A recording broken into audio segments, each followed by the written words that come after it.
I would say my home theater journey started probably when I was in high school, maybe about to graduate. But what sparked my home theater enthusiasm happened many years before that. I'm Jordan Andrew, aka Haterade Cowboy, and this is my home theater journey. Let's discuss.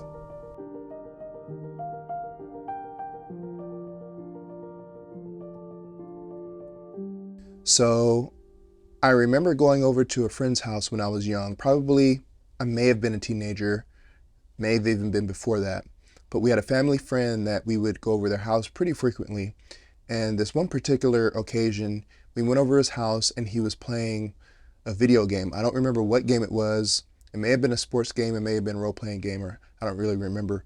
But he was playing this game, and I guess he had upgraded his system with surround sound, and I just remember sitting there and I remember hearing all these different things happening around me. Like I was hearing stuff coming from this section, I was still hearing stuff coming from the side of me, I was hearing stuff coming from behind me, all around me. But I think the one thing that really impressed me was the bass. I don't even know where the subwoofer was, where it was located. I just remember hearing that and going, what in the world is that? Because it's awesome. And that experience, I think, planted a seed that really didn't germinate until years later, but I never forgot that.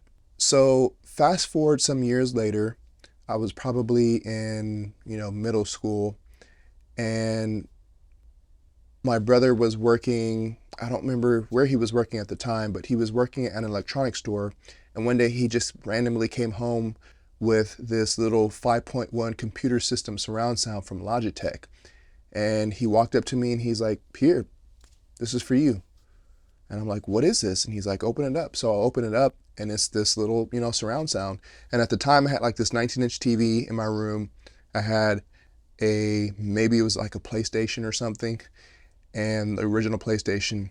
And I remember hooking it up, and I remember getting that feeling that I got when I went over to my friend's house and experienced that surround sound and the bass for the first time, and I was so excited. So I had that little system for a little while. I guess that was my first taste into surround sound, even though it was just computer speakers. They were very tiny. But fast forward to my high school years, I started getting into movies more. And I believe I probably bought like my first DVD disc. We had a DVD player, and I think I had a DVD player in my room. But I was really starting to get into movies. And of course, I didn't work, I didn't have any money, so I got an allowance and I just had to, buy a couple of movies here and there when I got the chance. But I always loved buying a new movie and putting it in, and I still had that surround sound that my brother gave me. And then when I graduated, literally like the day that I graduated, the day after that, I started working at Best Buy with my brother and another really good friend. And I didn't stay there very long. I was only there for 3 months, but it was still cool to actually work at Best Buy and to just be able to walk over into that massive movie section that they used to have. It's not like that anymore, but they used to have this massive movie section, and just to be able to walk over to there, on my break or while I was working, and just check out all the movies that they had. And I was like, man, this is really cool. Like, I'm gonna get some of these movies. And unfortunately, I didn't stay there long enough to, reap the benefits of the discount. But I think just being in that environment added to my home theater enthusiasm. So fast forward to probably around 2008-ish, maybe 2009, maybe even before that. Working at my current job that I'm working at now. I started working there in 2008. But I remember getting, I guess, my first true taste into surround sound. I bought a HTIB. And for those of you who don't know what HTIB means, it means a home theater in a box. Basically, you buy a home theater system and it comes with speakers, subwoofer, it comes with the wire and everything. And I remember it was a Sony. I don't remember what model it was. I just remember it was a Sony, and the speakers were like this big, super satellite speakers. The speaker wire was probably like 20 gauge. It was super, super, super thin. But I love that thing. And I thought I had the best system in the world. And it's funny because one of my coworkers who was also into home theater, I remember I was talking to him about it. I was like, man, I have this, this Sony surround sound. All my speakers are mounted on the ceiling, except for my center channel, but all my speakers are mounted in the ceiling. And it's funny, one of my friends came over when I first got it. And just to show you how much I didn't know about home theater at that time, I had all the speakers basically doing all channels. So it wasn't even surround sound. I just had everything coming out of all channels. So my buddy came over and I'm like, man, check out this system. It sounds awesome. It's super loud. And I remember vividly him looking around at the speakers and he's like, yeah, it's loud, but why is it coming out of all the channels? That's not surround sound. And my friend isn't even into home theater at all like I am. And even he knew that, that just wasn't the way surround sound was supposed to be. And I remember like thinking on that for a little bit. And I was like, oh yeah, you're right. And he's like, you're not supposed to have everything coming out of all the channels at once. You're supposed to have surround sound, when a car passes by, it's supposed to pan smoothly. Like he was explaining it to me and it just made sense. But to go back to my coworker, I was not bragging, but I was really excited about, the HTIB that I had, the Sony out, and it was a Sony. So I'm like, of course this is legit. But I remember talking to him about it a couple times. And I remember one time he just looked at me and he was like, yeah, your system is nothing. It's jank. That's not the exact words that he said, but let's go with jank. But I looked at him, I'm like, what are you talking about? He's like, if you really want a good surround sound system, you need to go with separates. And I'm like, separates? What is this guy talking about? I'm like, what is that? He's like, you need to buy everything separately. You need to buy your receiver or your processor separately. You need to buy your speakers separately, preferably they're all, in the same line, timbre matched.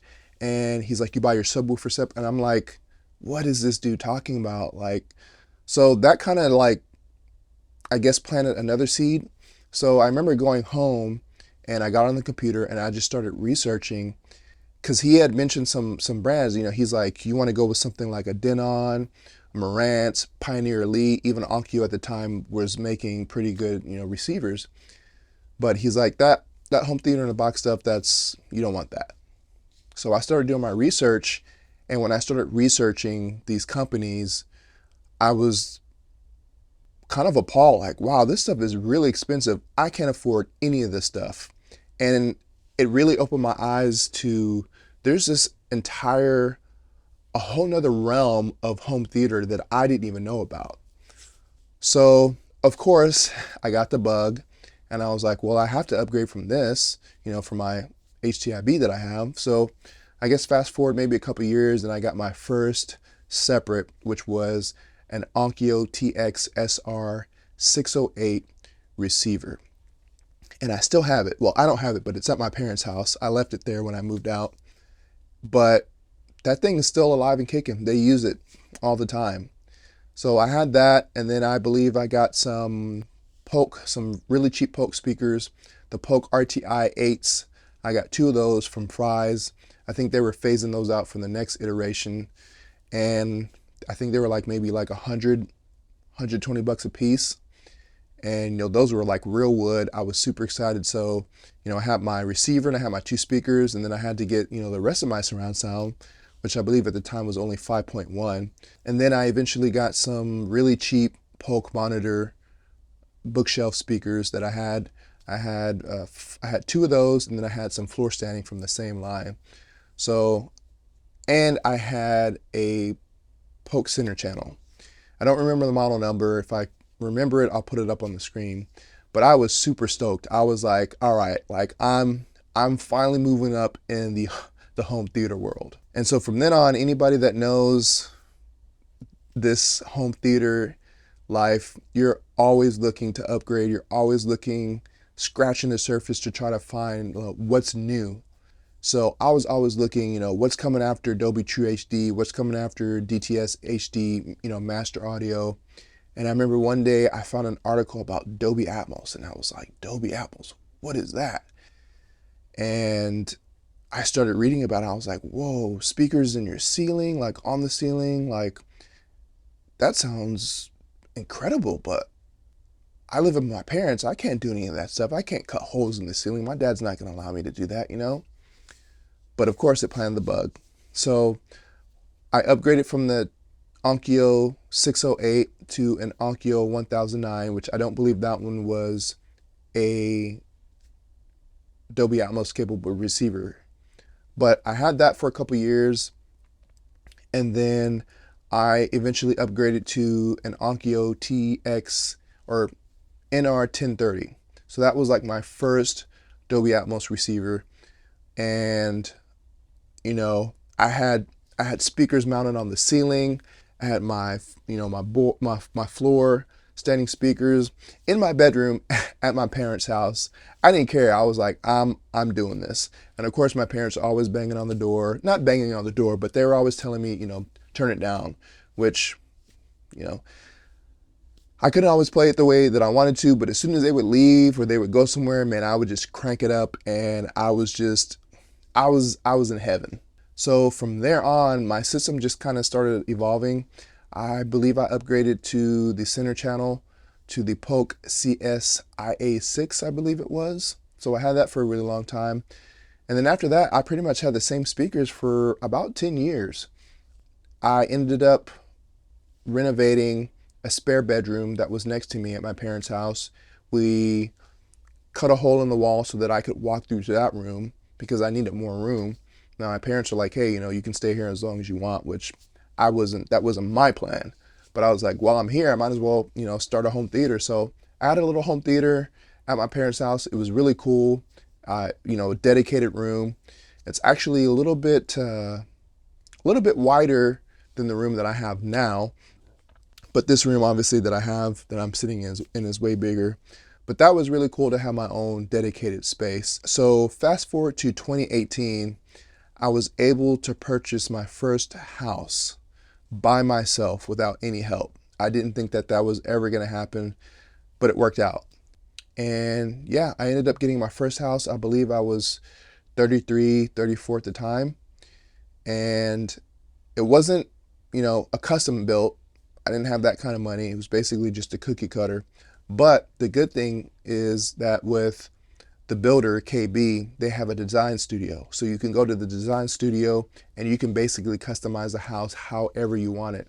And the first thing that popped into my mind is when I go to that design studio, I'm going to make sure that they pre-wire all the wires where I want them, because I'm going to have an incredible home theater. And the house actually had a media room, or like a flex room, that you could use as either a bedroom or a media room. But adjacent to that, right next to that room, was another spare bedroom or an office. And I already had it in my mind, I was going to blow out that wall. I was going to make my home theater just a really big room, because the actual media room was very small. I think it was like 10 by 10. So yeah, I moved into my house. I brought all my equipment, my home theater stuff with me. And, when I went to the design studio, I had them pre-wire all the wires in the exact locations that I wanted to. And it took me a while to get everything set up, but it was really fun. It was a really fun process. But I had the same speakers for about 10 years, and I didn't think I was ever going to be able to upgrade because I didn't make a lot. When I worked at Best Buy, I made $7.50 an hour. That was in 2003. Obviously, I make more than that now, however many 20 years later almost, or 20 years later. But I just never thought that I would be able to afford, high-end speakers. So fast forward to 2021, the pandemic hits. We're sitting at home. We can't go anywhere. And, I started thinking about creating a YouTube channel. And I was very hesitant at first. I had never done anything like that. I didn't know anything about cameras. I didn't know anything about editing. I didn't know anything about lighting. I didn't have any equipment. I just had my phone. And after a while, I just decided, you know what? I'm just going to turn on the camera. I'm going to press record, and I'm just going to start. And I did that because, I was always watching the home theater stuff on YouTube. I was watching the Youth Mans. I was watching the Shane Lees. I was watching the home theater dudes. And after a while, I was like, you know what? I don't know everything, but I feel like I know a lot now from when I started to the point where I'm at now, that I can share some of the knowledge and wealth that I have, wealth as in, knowledge, not financially. But, there was also some things that I was looking for on YouTube that nobody else was talking about. So I was like, you know what? I think I can do this. And it would be cool if I got to the point to where I could start, getting speakers and gear in for review. Even if I'll never be able to afford it, at least I can play with it for a while. So fast forward to 2021. So in 2021, I started my YouTube journey.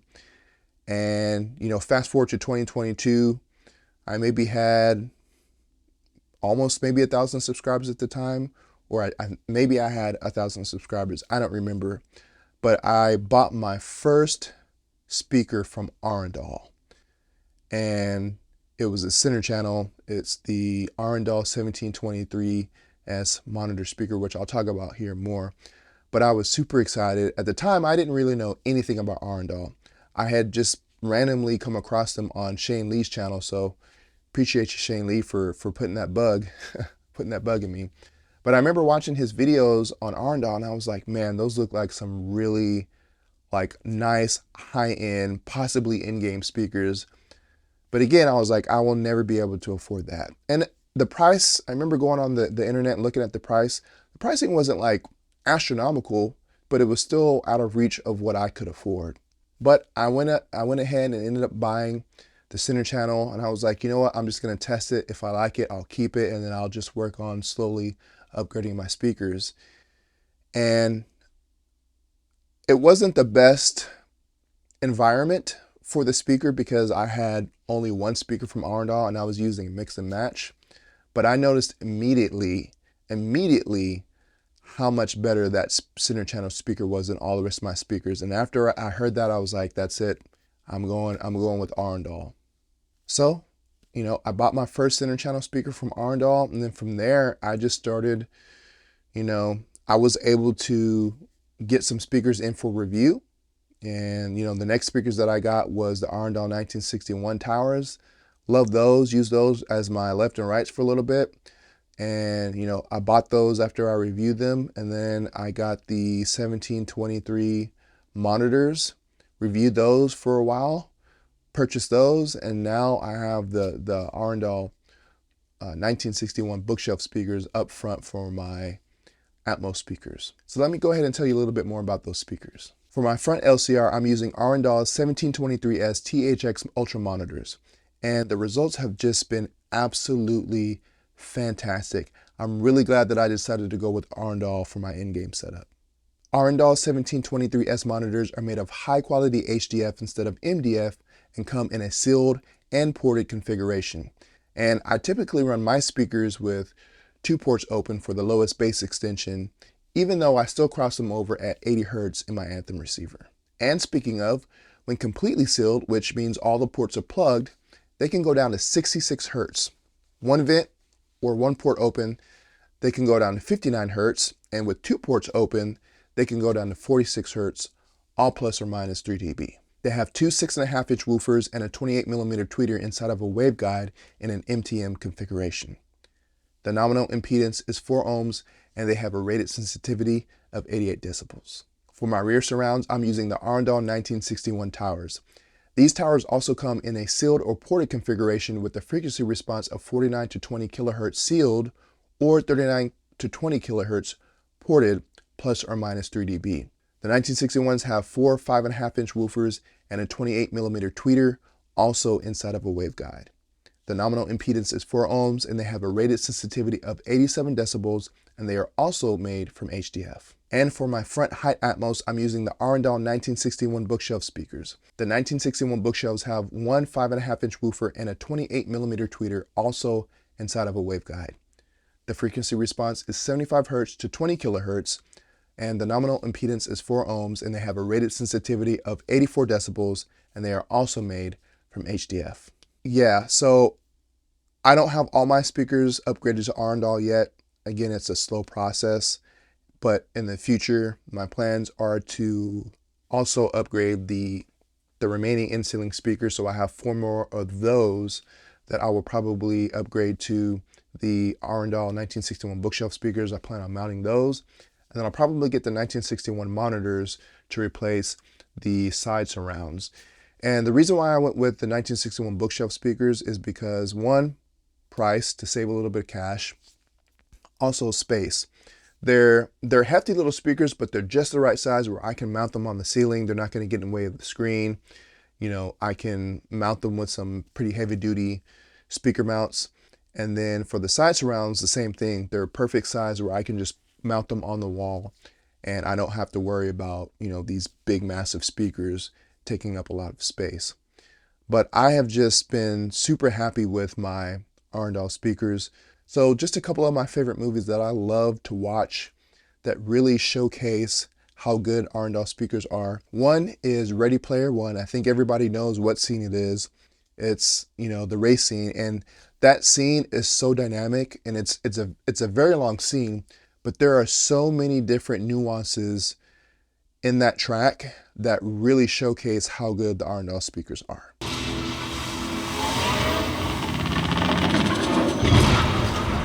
First to the key. First to the egg.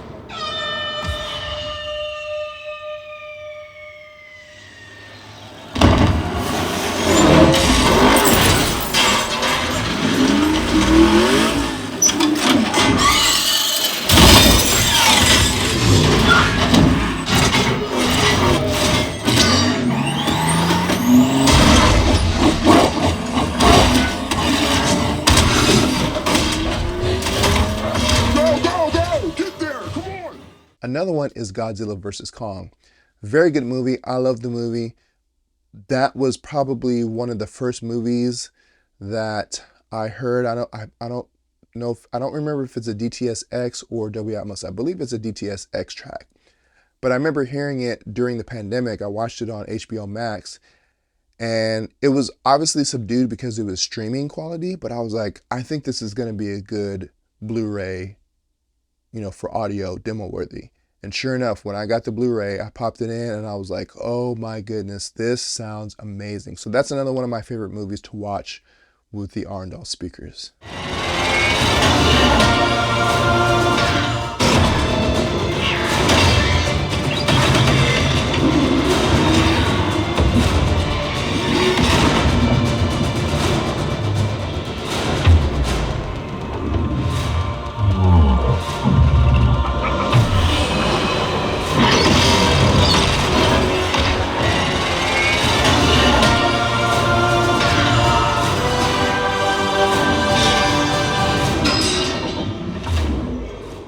And then another one is Gravity. If you have the Dolby Atmos version, if you don't have the Dolby Atmos version, you don't know what you're missing. It's an incredibly well mixed and nuanced track. And again, the Arendal speakers just really bring out every little detail, especially the overheads. That's a really good movie for, you know, overhead action. It's stuck! Man down! Houston, this is Explorer. Copy. Houston, this is Explorer. Copy. These are in-game for me. I don't plan on upgrading for the next 20 years. Like, these are going to be my speakers. And thankfully, I have the opportunity to get, you know, speakers and receivers and different equipment in for review, which I want to thank all of you, because none of this would have been possible without your support. Every single person that subscribes, that leaves a comment, that leaves likes. I would not be where I'm at right now on YouTube, even though my channel is still relatively small, very small compared to others in this niche, but I would not be in this position. I can honestly say that if it wasn't for you guys and everybody that I have met, you know, whether it's people that I meet that are subscribers, or, you know, I never thought that I would be rubbing shoulders with, you know, the Shane Lees and the Youth Mans and the Home Theater dudes, and, you know, other people that I met, other content creators. I grew up watching them on YouTube, and now I'm collaborating with them. And it's only because of you guys. You guys push me, and you guys have made it possible for me to be in this position. And I can honestly say I wouldn't even have these Arendal speakers if it wasn't for this channel and if it wasn't for you. So I thank you greatly. And for those of you that are in my situation, that were in my situation previously, you might be thinking, man, I'll never be able to afford Arendal, or I'll never be able to afford whatever your speaker is, whether it's per listen, JTR, Klipsch, DefTech, whatever it may be. Don't give up hope. There's always a way that you can reach your in-game status. I'm still upgrading. I'm probably going to be upgrading for a while. There's things that I want to do that I won't be able to do anytime soon, but I wanted to share my story with you to give you some encouragement and to show you that nothing is impossible. You do have to work for it, and sometimes it's not easy. Sometimes you have to wait. Things happen, especially if you have a home or a family or children. It may take you longer, but you can always get there. But I wanted to share my story with you, and I hope you enjoyed this story. I really appreciated, again, everyone that supports the channel. Thank you to Arendal, everyone at Arendal that has sent me speakers in for review. I'm going to continue to request speakers to review and to upgrade my system. So thank you guys for watching. I hope that you found value in this video. If you did, please make sure you hit the subscribe button, make sure you hit the like button, and share this video with your friends. Thank you guys for watching. I'll see you in the next video.